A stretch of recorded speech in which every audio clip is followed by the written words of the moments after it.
guys, this is AC Lockyer, and this is Ask a Soft Wash Systems Pro. Now, this is a podcast where we go over the surface, the stain, the tools, chemicals, and techniques you need to clean your home or property. And this week, hailing from the beautiful state of North Carolina, specifically from Wilmington, North Carolina, we have John Buchholz. Hey, John, how's it going? Hey, AC. Now, when we're talking about Hardie Board Siding, you are especially in a part of the country that has a lot of traditional homes.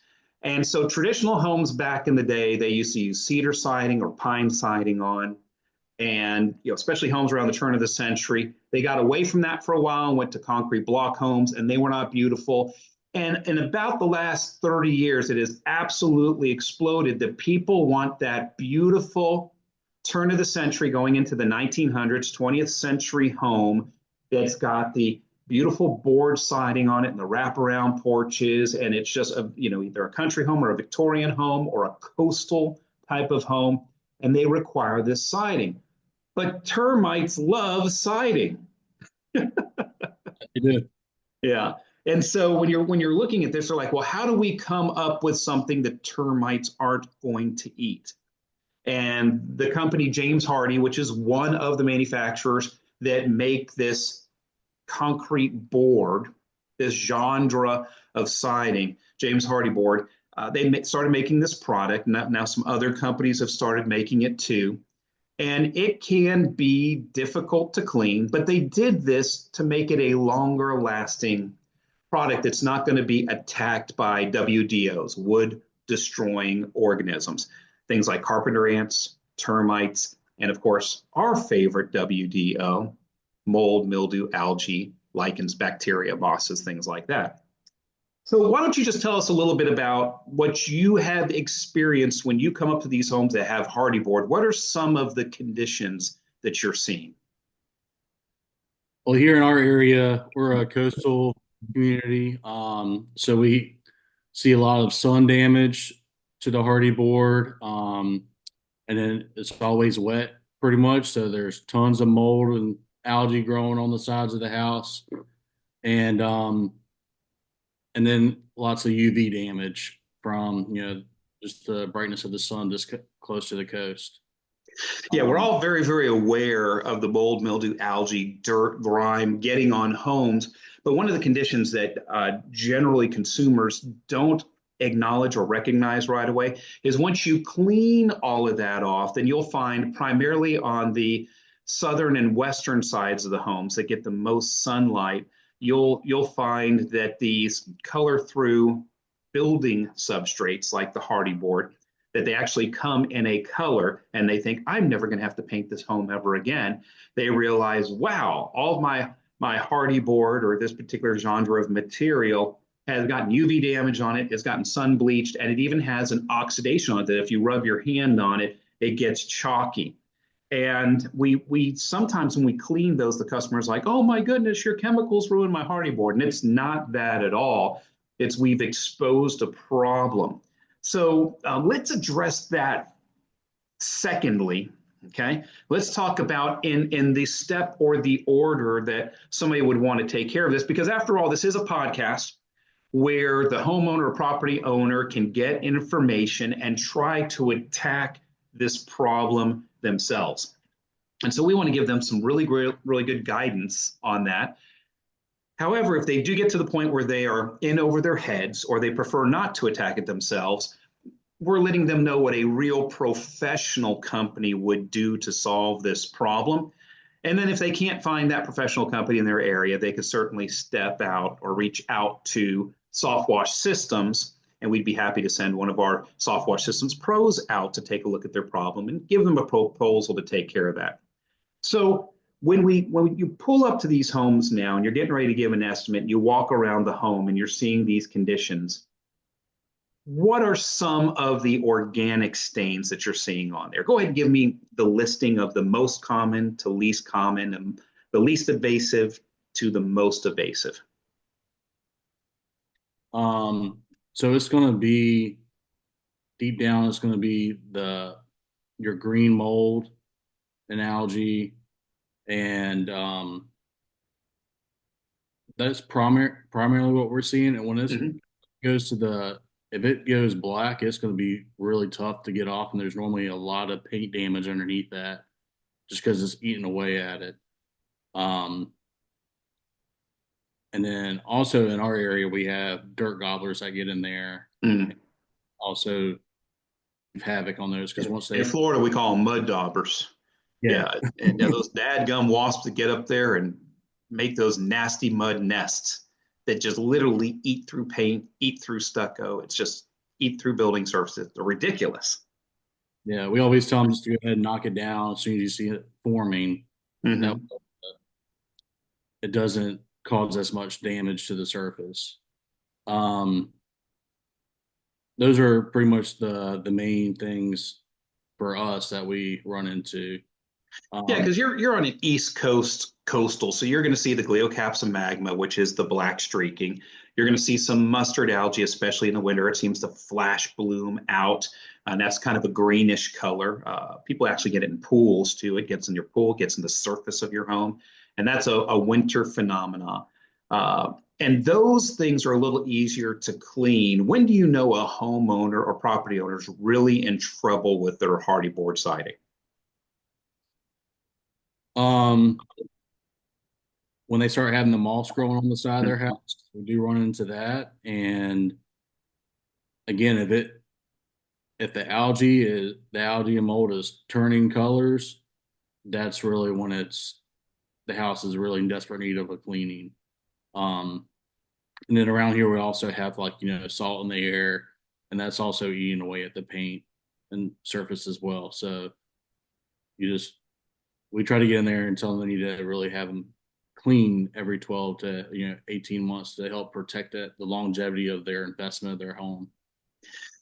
Yeah, and that's when we really talk about because just like a boat, I used to fish tournaments professionally in the saltwater inshore saltwater fishing, and every time you took your boat out of the water, you would need to make sure that you rinse it out, hooked a hose up to the engine, rinse out the engine, make sure you wash the boat. And one of the products that we developed at Soft Wash Systems, Final Wash, back when I used to fish tournaments, literally our Final Wash because it is a Good Stewards Pro product. It's biodegradable, water-based, low VOC. I would literally, while my boat was in the water, if I was keeping it in a slip the week I was fishing the tournaments, I would literally wash down the boat with the final wash, and it breaks up the salts and also neutralizes them so they can't corrode the boat. And we do that too with the homes. And when you're dealing with coastal properties, whether the home has mold and mildew on it or not, you really got to make sure that at least yearly, if you're on the beach, if you're actually right on the water and you're getting wind and salt spray in your home, quarterly, you need to make sure that you wash it down with our final wash product. And that's a whole nother discussion. But what I've also seen around the country, because you're there in Wilmington, what I've also seen around the country is really thick mold and mildew. And we were talking about earlier on the southern and western sides, you get UV damage. On the north and eastern sides, because in the morning you get sunlight, but it's moist sunlight. So you've always heard the Boy Scouts saying, how do you know which way you're going through the woods? How do you find north in the woods? You look on the sides of the trees, and the sides of the trees that have moss on them is the north facing side. And the north facing side of a home can really get obliterated by mold, mildew, algae. If we're going into mosses and lichens, that's the side that's likely going to have it. And I'm sure you found in your area that on the north sides of the homes, some of the homes are strategically placed and they get a lot of sun. Some of them are facing north and they just get whacked with the organics. That they do, Yeah. Yeah. and it takes a whole lot more effort to get them clean at that point in time. So when you say more effort, what are we talking about? Um, a lot of time, like we're having to do multiple applications to get it to come clean, so that we're not using pressure to try to remove it, because we want to sanitize the surface and kill it off, or it's not going to just come back. It's going to have to be new growth that gets it to that would start growing the side of the house. Mm-hmm. Um, so in our method of doing that with our soaps that we use, it helps everything stay cleaner longer. Um, which we always tell people, like, it works so good that you're not calling everybody as often Right. because it just stays clean longer. And which is, good for them. It's better value for the customer and everything. But So you made two really, really strong points there is sometimes it's going to take multiple applications.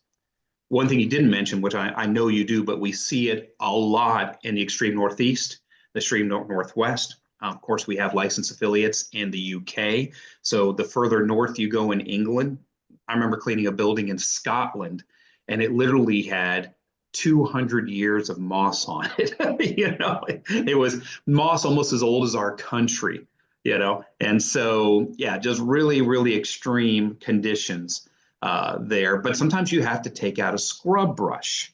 And so we don't go to a pressure washer like most companies. And hey, listen, if you're a homeowner or a property owner and you're listening to this podcast, you're watching this YouTube video, and you're trying to figure out how to clean your property yourself, don't go to a pressure washer. Don't use a pressure washer because pressure washers are extremely treacherous and eroding on Hardie Board Siding.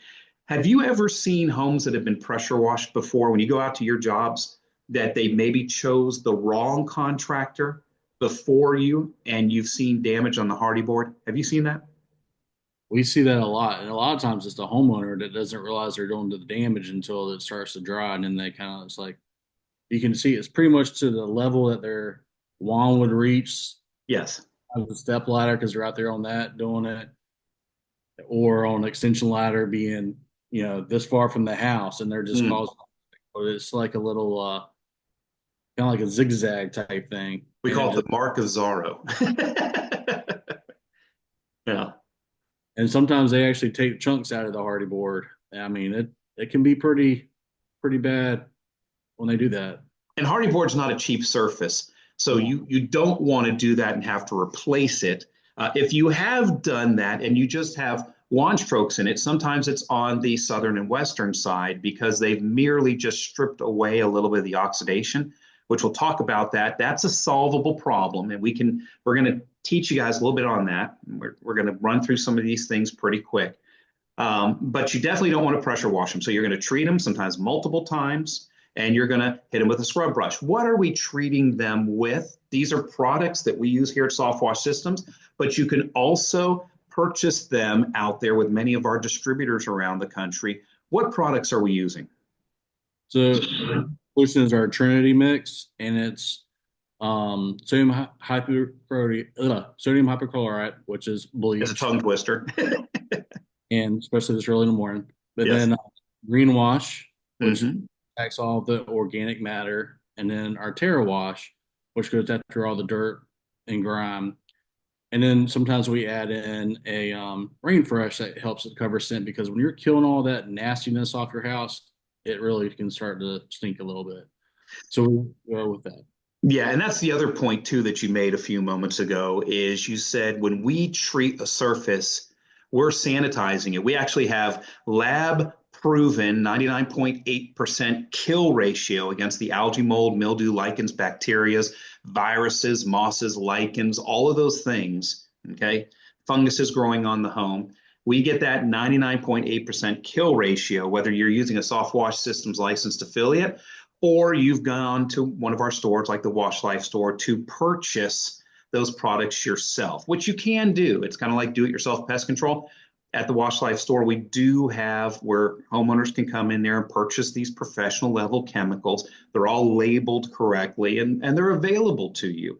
And you can try to tackle the job yourself. And many, many times you can, especially if you catch it in its early stages. But we actually do sanitize the surface, and that's why it stays clean so long, for sure.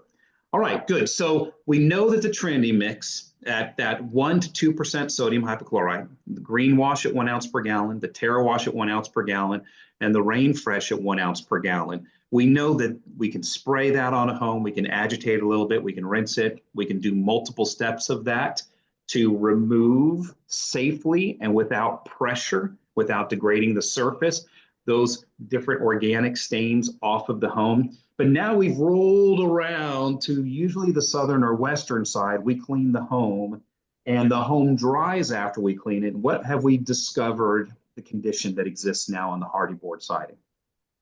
All the oxidation, UV damage, the white. If you rub your finger across it, the white haze that ends up coming off like dust on your fingers. Yes, and dealing with that reminds me of the Karate Kid. Do you remember the movie The Karate Kid?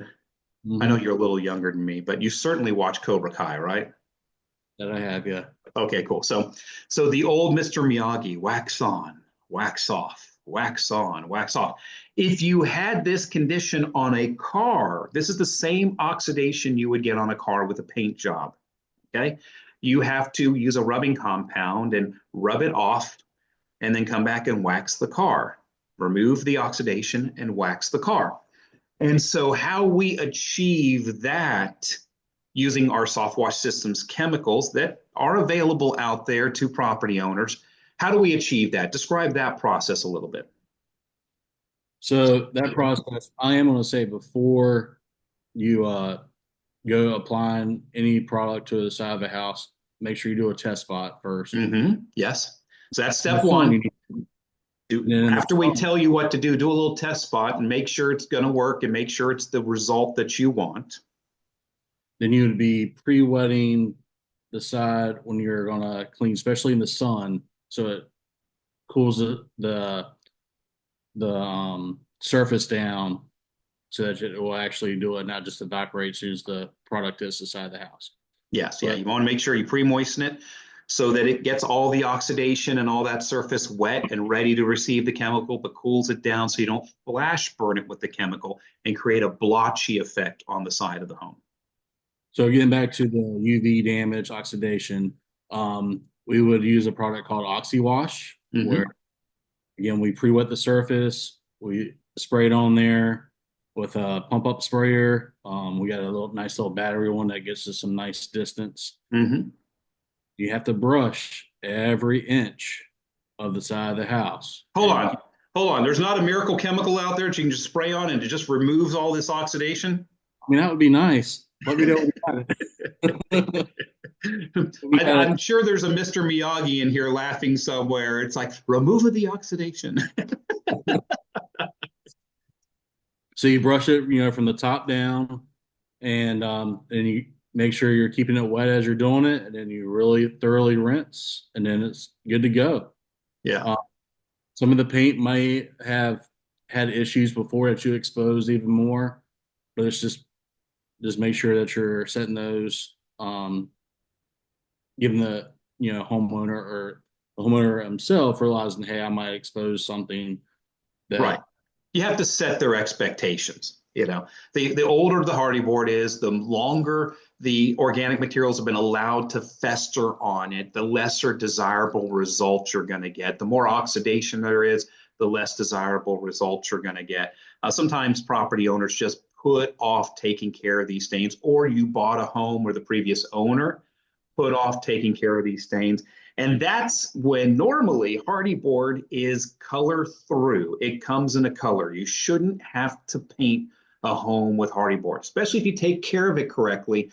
In your lifetime, as long as you're here on this earth, you should not have to paint Hardie board unless it has been neglected or abused or shot with a pressure washer or something like that, or gotten holes or chips in it. You got to come back in and Bondo it. And there's kits that they make for that James Hardie sells.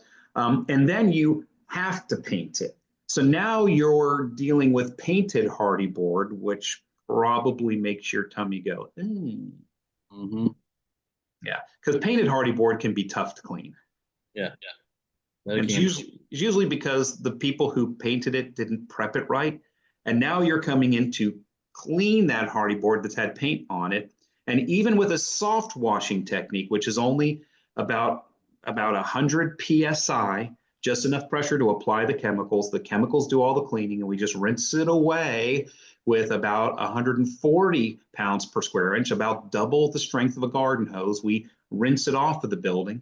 Sometimes because before prep was done and they didn't kill the organics underneath, the organics started growing and the paint has started bubbling or separating, you get paint removal and blistering and peeling and stuff like that. And that's not our fault, correct? Right. Not our fault. Yeah. So, when you look at this James Hardie board and you look at the conditions as we wrap up here, this is a project that a home or property owner could take on themselves, an apartment community that has a maintenance crew, a facility that has a chief engineer. This is something that they could definitely take on themselves, but it can be exhaustive.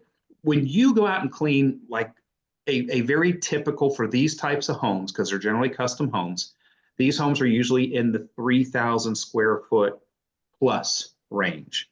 They're 4 bedroom, 3 bath, living room, TV room, loft type of thing, big, nice kitchen. These are pretty big homes. With our trucks and our equipment, our technicians, and as well equipped as we are doing these, how long does it take for you to clean the Hardie board on a home like that? Normally it's anywhere from 2 to 4 hours, and it could depend on how many levels, if it's 1 story, 2 story, the amount of dormers that they could have, the accent pieces that they put above the roof line type things. Sometimes you're having to get on a ladder, or our saving glory is to get old water fed poles to be able to get the hooks up, but you can still be both feet on the ground. So yeah, if you don't have those things and the safety stuff, if you are using ladders, make sure you get the stabilizers on there so it's not going to be moving, shifting on you. But yeah, it's normally about 2 to 4 hours from setting up, taking all the property protection stuff we do. Because you tape off all the outlets, you watch for nice little intercom and speaker systems, for all these new security cameras on the homes. I mean, sometimes it takes an hour just to get the home ready for its exterior soft washing. Mm-hmm. And having the wax for some of those painted and wood stained doors, making sure you're being careful with those. Yeah, it can be difficult. So it's not uncommon. I mean, you say 2 to 4 hours, but it's not uncommon when you pull up to some of these nice custom homes with Hardie board on them that it's an all-day project just for you, and you do these all the time. You are loaded, ready, prepared with all of the cool little tools and techniques and our systems we have on the trucks and everything. You're ready to do these, and it might take an entire day. Very true. Yep. What could you imagine it would take a homeowner to tackle this project themselves? I mean, we've talked to people before where they said they've worked on it every Saturday for a month and still didn't get it the way they wanted. Wow, that's incredible. And so, if you guys do come to the Wash Life store and you purchase some of the chemicals and all, we're going to help you. We even have some rental equipment and stuff like that. But you need to block out some time on this and really know what your time is worth. We're certainly willing to help you. And even John, I'll say this, but I know you. If a homeowner called you and said, "Hey, I just bought some stuff and everything else. Could you come over and tell me if I'm doing this right or not?" You would come over and help them, wouldn't you? We go over and give them some. Yeah, give them some advice. And why would we do that? Because we believe in helping everyone learn the correct methods and the safe way of doing things. Because you help enough people, it comes back to help you as well. So that's right, Zig Ziglar. If you help enough people get what they want, they'll help you get what you want. And so that property owner, that engineer on the facility, that homeowner may just go, "Ah, that was for the birds. Next year, I'm going to call who?" Well, hopefully Pelican Pro Wash, would you? But soft wash systems. We're going to call John, our local soft wash systems pro. Yeah. And so, so it's very, very cool. So guys, if you're interested in purchasing the products and all, you can certainly, in here will be a link for you guys to go visit the Wash Life store or any of our distributors that do carry our products. But if you want to engage the muscle of soft wash systems, guys like John, our different soft wash systems pros around the country, You can go ahead and go ahead and click on the link. It'll take you to our dealer locator map. We showed that at the beginning of the show when we flew into John's area, and you can see where John was. You'll see we have about 150 soft wash systems licensed affiliates in 8 countries around the globe, and we are growing. And so pretty much anybody that's watching this video, we're perfectly willing to help you and coach you on how to take care of these substrates, stains with the techniques, chemicals, and procedures that you need to be able to clean these areas. But if you do get to the point where you're like, I don't think I want to do this anymore, you can go ahead and click on that location tab, and we'll take you to a map, and you can pick your local Soft Wash Systems Pro. Hey, John, this is great. I'm so glad you're on here. Thank you so much for joining us today. Thanks for having me. All right, great. All right, guys, it's AC Lockyer with Ask a Soft Wash Systems Pro. See you later.